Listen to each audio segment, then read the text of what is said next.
Bonjour, laissez-moi vous conter cette histoire aussi triste. C'est une église catholique. Je ne dirai point le nom de la paroisse, mais le pays se trouve en Afrique centrale.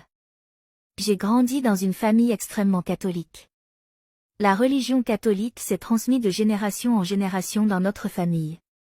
Quand j'ai eu 10 ans, ma mère m'avait fait inscrire au sein de cette paroisse afin que je commence l'étude biblique, qui est appelée par certains le cours, le catéchisme. Ma mère tenait exceptionnellement à ce que j'aie tous mes sacrements, tout comme elle et mon père. Aucune rumeur ne circulait dans notre ville à propos du clergé diabolique comme chez les Occidentaux. Toutes ces rumeurs négatives qui entouraient certains clergés, l'on croyait que cela n'était que des affabulations, des choses fausses et montées par un groupe de personnes complètement bornées. Lors de ma première année de cours de catéchisme, au début tout se passait bien. Puis il y a eu l'arrivée d'un nouveau prêtre pour pouvoir nous dispenser les cours. Ce prêtre se faisait appeler le Père Jean. C'était un jeune prêtre, environ la trentaine d'âge. Mais il faisait plus jeune et dégageait quelque chose de mystérieux. Quelque temps après, le Père Jean avait déversé son dévolu sur moi. Pendant certains cours, il se rapprochait de moi, me murmurait que je devrais passer plus de temps à l'église et que Dieu m'appelle afin de devenir une sœur, que j'étais née pour ça, le couvent. J'étais jeune, et depuis ma tendre enfance j'avais nourri de l'amour pour le Seigneur, alors j'avais commencé à en parler avec ma mère et mon père. Ils étaient d'accord, selon eux ils avaient choisi ma grande sœur pour aller au couvent, mais que si c'était moi, ce n'était pas grave.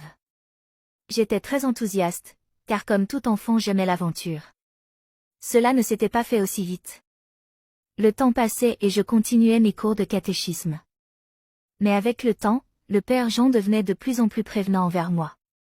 J'étais devenue sa préférée, j'étais comme surveillée, je devais faire mes exercices, je devais prier pour la classe et être présente en tout et pour tout.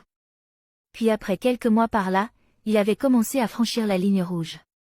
Un après-midi après le cours de catéchisme, on devait avoir une réunion, mais il m'avait demandé de rester dans la classe, qu'il avait un travail à me remettre.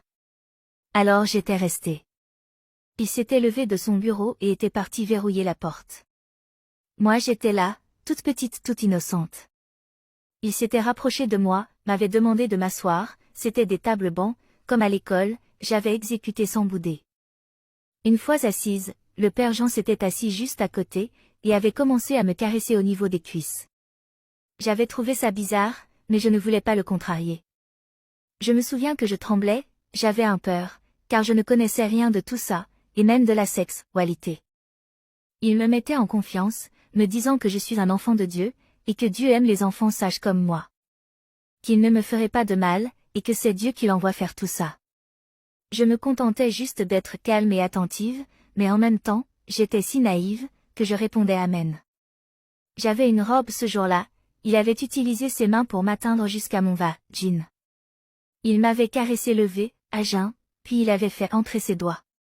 Je me souviens que j'avais sursauté, c'était la première fois que je ressentais ce genre de choses. J'avais mal mais en même temps, je vais pas vous cacher, à l'époque j'avais trouvé cela doux. Pendant que je sursautais, il me disait de me laisser faire, sinon Dieu se mettrait en colère. Je m'étais laissé faire, puis il continuait à me mettre ses doigts dans le vagin. La suite pour bientôt, abonnez-vous.